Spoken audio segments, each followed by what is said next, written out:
ඔයාලා කවදාකවත් හිතලා තියෙනවද එක එක කාලවලදී එක එක ලෝකවල සිද්ධ වෙන අපරාධ පිටිපස්සේ හැංගිලා තියෙන ඇත්තම ඇත්ත කනේෂන් එක මොකක්ද කියලා. අද අපි කතා කරන්න යන්නේ නිකම්ම නිකන් ටීවී සීරීස් එකක් ගැන නෙවෙයි, මුළු ලෝකෙම හොල්ලපු ක්‍රයිම් මිස්ටරි ජානර් එකේ උඩු යටි කරපු මාස්ටර්පීස් එකක් ගැන. ඒක තමයි True Detective. ගොඩක් අය හිතාගෙන ඉන්නේ මේ ඇන්තොලොජි සීරීස් එකක් නිසා හැම සීසන් එකක්ම එකිනෙකට වෙනස්, කිසිම සම්බන්ධයක් නැති කතා කියලා. හැබැයි අන්න එතන තමයි අපිට වරදින්නේ. අද මම ඔයාලට පෙන්නන්නම් සීසන් 1 එක, සීසන් 3 එක සහ අලුත්ම සීසන් 4 එක නයිට් කන්ට්‍රි කියන මේ ඔක්කොම එකම ඩාර්ක් වර්ල්ඩ් එකක සම්බන්ධ වෙලා තියෙන හැටි.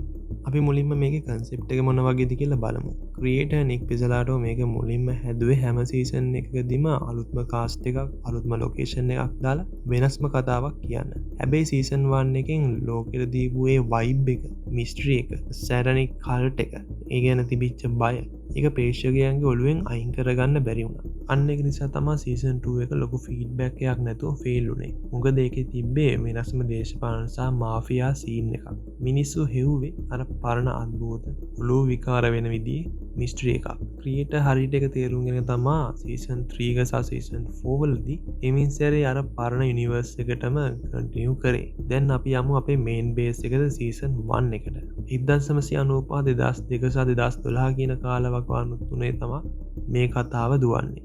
ඉතින් මේ කතාවේ ඉන්නවා ඩිටෙක්ටිව්ස්ලා දෙන්නෙක්, මාටි හාට් සහ රස්කෝල්. මාටි කියන්නේ සාමාන්‍ය පවුලක ජීවිතය ගත කරන හැබැයි පොඩි වැරදි කරන සාමාන්‍ය මිනිහෙක්. ඒත් රස්ට් ගොඩක්ම වෙනස් පුද්ගලෙක්. එයා හරිය නිකන් මිනිස්සුන් අතර ජීවත් වෙනවා නැත්නම් මැරිලා වගේ ඉන්න පුද්ගලෙක්.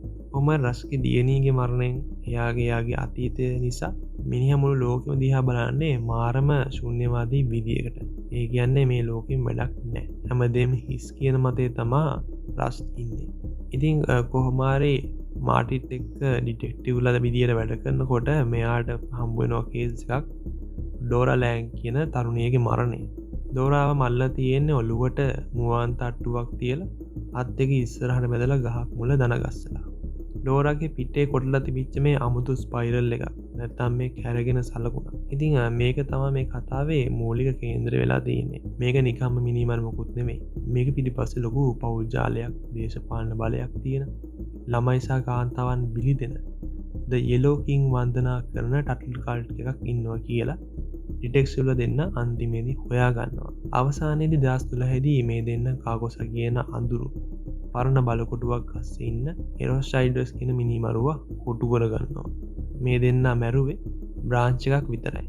ඒත් මේ බිග් ට්‍රී එකේ ඉන්න ලොකුම ලොකු ෆැමිලි එක, ටටල් කල්ට් කියන ෆැමිලි එක ඒ විදියටම ඉතුරු වුණා. දැන් අපි යමු සීසන් 3 එකට. මේකේ ප්‍රධාන චරිතය වෙන්නේ ඩිටෙක්ටිව් වේන් හේස්. මේ කතාව යන්නේ පර්සල් කියන ළමයි දෙන්නෙක් අතුරුදහන් වීමක් වටා. ගොඩක් අය හිතුවේ මේක සීසන් 1 එක කොපි කරලා හදපු වෙනම කතාවක් කියලා. හැබැයි එහෙම නෑ. මේකේ තියෙනවා සුපිරිම කනෙක්ෂන් ටිකක්. පළවෙනි ක්ලූ එක තමයි ස්ට්‍රෝඩෝල්ස්. කැලේ ඇස්සේ අතුරුදහන් වුණු විල් පර්සල්ගේ බොඩිය ළඟ තිබිලා වේන්ස්ට හම්බ වෙනවා පිදුරු වලින් හදපු අමුතු රූප වර්ගයක්. මේවා හරියට සීසන් 1 එකේ එරොස්ටයිඩර්ස් හදපු ඩෙවිල්ස් නෙට් එක වගේම.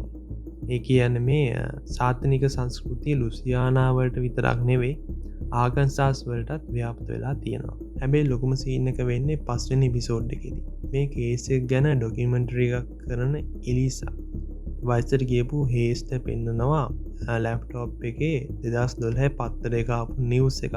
ඉතින් මේ නිවුස් එකේ ඉන්නේ වෙන කවුරක්වත් නෙමෙයි, සීසන් 1 එකේ හිටපු ඩිටෙක්ටිව්ස්ලා දෙන්න කාකෝසා කේස් එක විසඳපු එක ගැන. එතනදී එලිසා කෙලින්ම කියනවා මේ හැමදේම පිටිපස්සේ ඉන්නේ ගෲප් ස්පයිරල් කියන එක පාවිච්චි කරන රටේ ඉහළම තැන්වල ඉන්න ළමා අපචාර කරන බලවත් නෙට්වර්ක් එකක් කියලා. ඒ කියන්නේ ඒ වෙනකොට ටටල් කල්ට් කියන ෆැමිලි එක ඒ බිස්නස් නැවතිලා නැහැ. දැන් අපි බලමු සීසන් 4 එක නයිට් කන්ට්‍රි කියන එක. සීසන් 4 එකේ තියෙන්නේ සති ගණනක් එක දිගට කළුවරේ තියෙන හීතලෙන් මිදෙන ඇලස්කාවක වෙන මේ සිද්ධියක් සම්බන්ධ.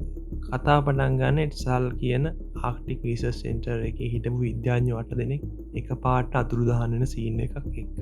පස්සේ මේ මුන් ඔක්කොම හම්බ වෙනවා අයිස් තට්ටුවක් අස්සේ පනබිලින් ගල් වෙලා බයෙන් කෑ ගහන මූණු වලින්. ඉතින් මේ කේස් එක ඉන්වෙස්ටිගේට් කරන්නේ ලිසා ඩැන්වර්ස්නුයි ඉමර්ජින් නෙවාරෝයි. අපි දැන් බලමු මේක කොහොමද සීසන් 1 එකට සම්බන්ධ වෙන්නේ කියලා. පලවෙනි එපිසෝඩ් එකේදී රෝස් කියන ගෑනු කෙනාට පේනවා හොල්මනක්. කොහොම හරි මේ හොල්මන රෝස්ව ඈතට එක්කන් ගිහිල්ලා අමුතු ඩාන්සයක් දාලා පෙන්නනවා අයිස් අස්සේ මිනී ටික ඉන්න තැන. ඇත්තටම කවුද මේ හොල්මන? එයාගේ නම තමයි ට්‍රැවිස් කෝල්. මතකද සීසන් 1 එකේ රස්කෝල් කිව්වා එයාගේ තාත්තා ඇලස්කා වල ජීවත් වුණා. එයාට කැන්සරයක් හැදුනහම කැලේ අස්සට ගිහිල්ලා මැරුණා කියලා. එයා තමයි මේ ට්‍රැවිස් කෝල් කියන්නේ. ඒ කියන්නේ රස්කෝල්ගේ ඇත්තම තාත්තා. සීසන් 1 එකේ ඒ ඩාර්ක් රීජන්ස් වලට වන්දනා කරද්දී භාවිතා වුණවර ස්පයිරල් කියන සලකුණ මේ සීසන් එකේ හැම තැනකම වගේ තියෙනවා.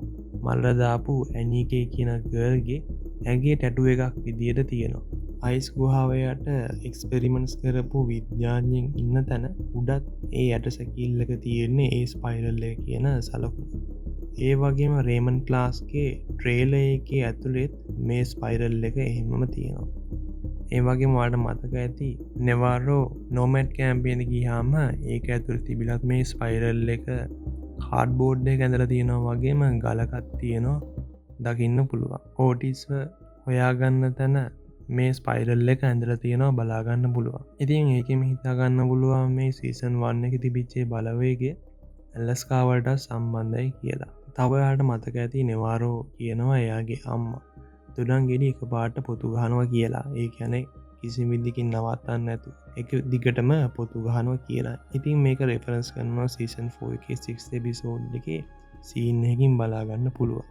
කොහොම හරි මේ ඩසලාල් ස්ටේෂන් එකට සල්ලි දෙන්නේ කවුද කියලා හොයා ගන්නවා. ඒක NGO එකක්. ඉතින් මේ NGO එක අයිති වෙන්නේ ටටල් යුනයිටඩ් කියන කම්පැනි එකට. ඉතින් මේක දැවැන්ත බිලියන ගණනක් වන සමාගමක්. දැන් ඉතින් එයාලා එයාලගේ සල්ලි පාවිච්චි කරලා ඇලස්කාවල රහස් පර්යේෂණයක් කරනවා. අන්තිම එපිසෝඩ් එකේ බේරුණු එක විද්‍යාඥයා වුණු රේමන් ක්ලාර්ක්ව හම්බ වෙනවා. මිනිහා අන්තිම මොහොතේ දඟලන පිස්සුවෙන් වගේ කියන්නේ අර පරණ රස්කෝල්ගේ ප්‍රසිද්ධම වාක්‍යය. Time is a flat circle. Time is a flat circle. Once told me time is a flat circle. ඉතින් ඔයාලත් මේ යුනිවර්ස් එකේ ඇත්තම රස විඳින්න ඕන නම් නිකන් මේ සීසන් එක දිගට පිළිවෙලට බලන්න එපා. මෙන්න මේ විදිහට බලන්න ඔයාලට ගොඩක් දේවල් තේරුම් ගන්න පුළුවන් හරියටම ලේසියෙන්ම. පළවෙනියටම බලන්න සීසන් 1 එක. මේකේ තමයි හැම දෙයකම බේස් එක වෙන්නේ. ටටල් ෆැමිලි එක ස්පයිරල් එක කාගොස කියන ලෝකෙම තියෙන මේ ඩාර්ක් රිචුවල් එක. ඊට පස්සේ බලන්න සීසන් 4 එක. සීසන් 4 එකේ ටටල් කනෙක්ෂන් එක සහ ට්‍රැවිස් කෝල්ගේ කනෙක්ෂන් එක ඔයාලට මාර විදිහට තේරුම් ගන්න පුළුවන්. තුන්වෙනි නම් බලන්න සීසන් 3 එක. සීසන් 3 එක හරියට මේ සීසන් 1 එක සහ 4 එක අතරට එන කතාවක් නිසා අනිවාර්යයෙන් මේක තුන්වෙනියට බලන්න. සීසන් 2 එක ගැන අත්නම කිව්වොත් මේ සීසන් 1 එකට 3 එක සහ 4 එකට කිසිම සම්බන්ධයක් නැති නිසා ඔයාලට ඒක වෙනම බලන්න පුළුවන් කිසිම කේසයක් නැතුව. ඉතින් ඔයාලට මොනවද හිතෙන්නේ? True Detective කියන එක නිකන් සීරීස් එකක් නෙවෙයි නේද? මේක මුළු ඇමරිකාව පුරා විදලා තියෙන අඳුරුවාගම් බලවත් පවුලක් සම්බන්ධ කතාවක්. ඉතින් මේ වීඩියෝ එකට ආසයි නම් දැන්ම ඔයාලා ලයික් එකක් දාන්න, channel එක subscribe කරන්න, set වෙන්න. අලුත් මේ වගේ වීඩියෝස් අරන් එන්න මම බලාපොරොත්තු වෙනවා. අනිවාර්යයෙන්ම ඔයාලට මේ season 1 එක 4 එක සහ 3 එක ගැන හිතෙන්නේ මොකද්ද? ඔයාලා වැඩිම ආස මොන එකටද කියන එක අනිවාර්යයෙන්ම කමෙන්ට් එකක් දාන්න. එhmenan අලුත් වීඩියෝ එකක් ගේන්න බලාපොරොත්තු වෙන්නේ. මේක අවසන් කරනවා. ආයෙත් හම්බ වෙමු.